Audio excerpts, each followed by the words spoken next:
Olá para todos, meu nome é Douglas Biagio Puglia e na aula de hoje nós vamos falar um pouco sobre a expansão marítima comercial europeia, principalmente no que se refere ao século XVI. Esse tema é muito importante de nós tratarmos porque, afinal de contas, a chegada dos portugueses ao Brasil aconteceu justamente dentro desse contexto. E, nesse sentido, o primeiro ponto que nós temos que analisar é justamente o contexto europeu. O que ocorria na Europa naquele período que justifica e faz com que a gente perceba e entenda o porquê que ocorreu essa expansão marítima europeia. É importante dizer que a chamada Era Moderna ela corresponde a uma série de mudanças na Europa. Então, por exemplo, mudanças políticas, afinal de contas, começa a ter o absolutismo, a centralização do poder nas mãos do rei. Também temos que destacar mudanças sociais e mudanças econômicas. Por exemplo, a ascensão de um novo grupo social, que é a burguesia, que está intimamente ligada à questão comercial e, claro que, quando nós estamos falando de uma expansão marítima comercial, são grupos que estão presentes. Para além disso, também nós temos que destacar a mudança cultural e mudança científica, afinal de contas, com uma nova mentalidade e novas descobertas que se foi possível desenvolver técnicas de navegação, fazendo com que os europeus saíssem da Europa, cruzassem o Atlântico, chegassem até as Índias, enfim, pudessem justamente expandir essas suas possessões. Porém, uma coisa que é muito importante para o nosso contexto é entender a chegada dos portugueses ao Brasil dentro desse escopo maior, que é a expansão marítima europeia, certo? Então, vamos tentar entender. Por que Portugal? O que havia de diferente na sociedade portuguesa, no Estado português, que justificaria o fato deles serem, de certa forma, junto com a Espanha, pioneiros nesse processo da expansão marítima comercial europeia? A primeira questão a se destacar é a formação do Estado Nacional Português.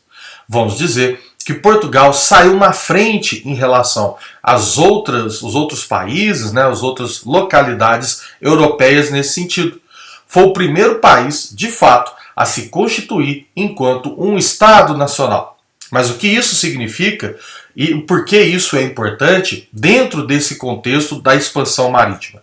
Justamente porque, para você realizar isso, era fundamental um Estado organizado, ou, no caso, o rei que apoiasse esse tipo de situação. Afinal de contas, não vão ser somente interesses privados.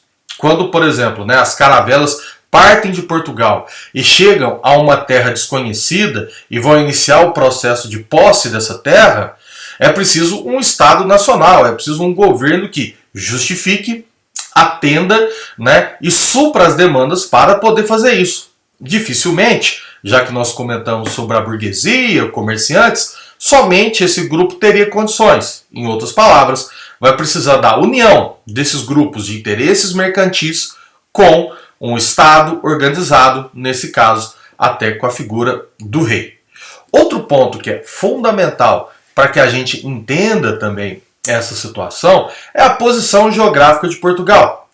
Se vocês perceberem, a Península Ibérica e especialmente Portugal, o mar é quase que uma saída obrigatória para eles. Portugal ele vai fazer fronteira terrestre apenas com a Espanha. E no momento das grandes navegações, Portugal e Espanha não viviam uma boa relação, vamos dizer assim, do ponto de vista diplomático. Então, um país pequeno, extensão territorial pequena, que é Portugal, e obviamente precisando de comércio, tanto para poder dar vazão a produtos deles, como para conseguir produtos que eles não conseguiam fazer, o comércio é fundamental. E se ele tem problema com o outro país, outro, né, local que faz fronteira terrestre com ele, o mar parece óbvio. Então, seja para poder estabelecer relações com outros locais da Europa mais próximos, ou mesmo, como vai acontecer a partir da expansão europeia, com outras localidades mais distantes, para Portugal, a única saída era o mar. Né? A única possibilidade era pelo mar. Então a posição geográfica de Portugal faz com que seja fundamental para a gente entender dentro desse contexto.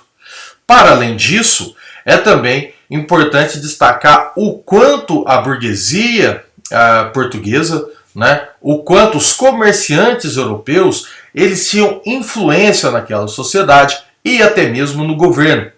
Afinal de contas, uma experiência dessa, e aí vamos lembrar que estamos acabando de sair do período medieval, ou seja, não era simplesmente vamos pegar barcos, vamos atravessar o Oceano Atlântico, não, existia um medo, existia uma série de inseguranças em relação a essas atividades.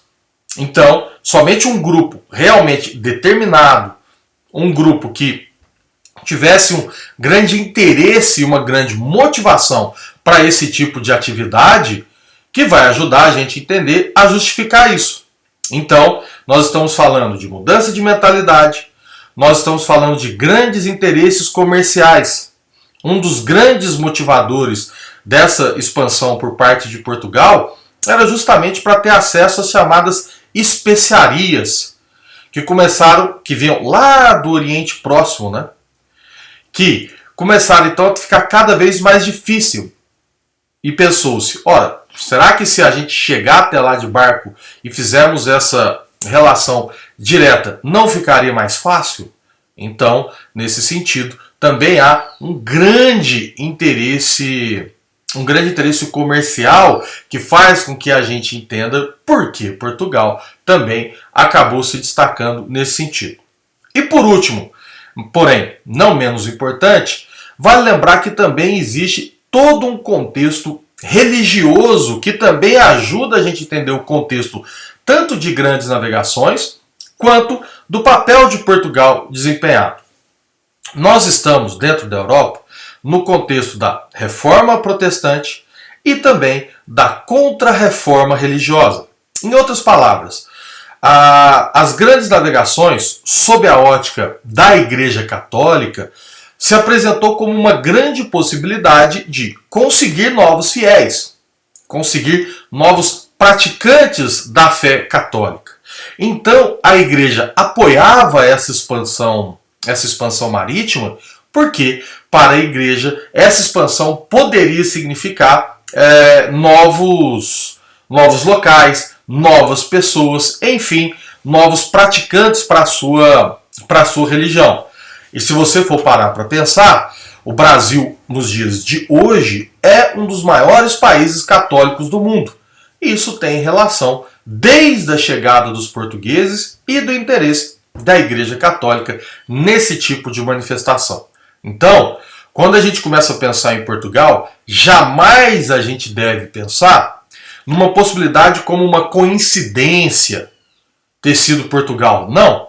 Portugal, então, ele mostrava as características políticas necessárias, ele mostrava as características, como eu disse, sociais e econômicas necessárias, até mesmo do ponto de vista geográfico e, inclusive, até o apoio no caso religioso. Então, são uma série de fatores que fazem com que a gente entenda e perceba por que Portugal, junto com a Espanha, que vai apresentar características parecidas nesse sentido, vão ser os pioneiros nessa expansão.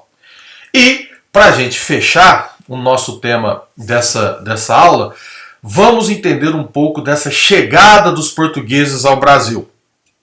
Por que é interessante a gente discutir alguns temas?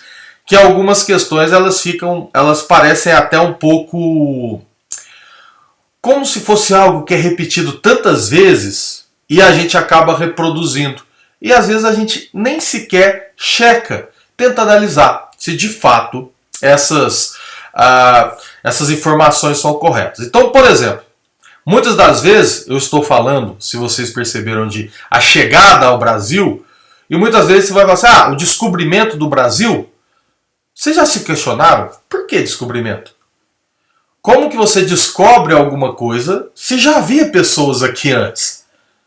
Então não é bem uma descoberta. Já existiam, já tinha gente aqui, né, os nossos, que a gente pode chamar de os povos originários, ou os indígenas. Então, a primeira coisa a se questionar, a ideia de descobrimento. O termo chegada é muito mais correto quando a gente for pensar nesse contexto da chegada dos portugueses ao Brasil. A mesma coisa a ideia de acaso.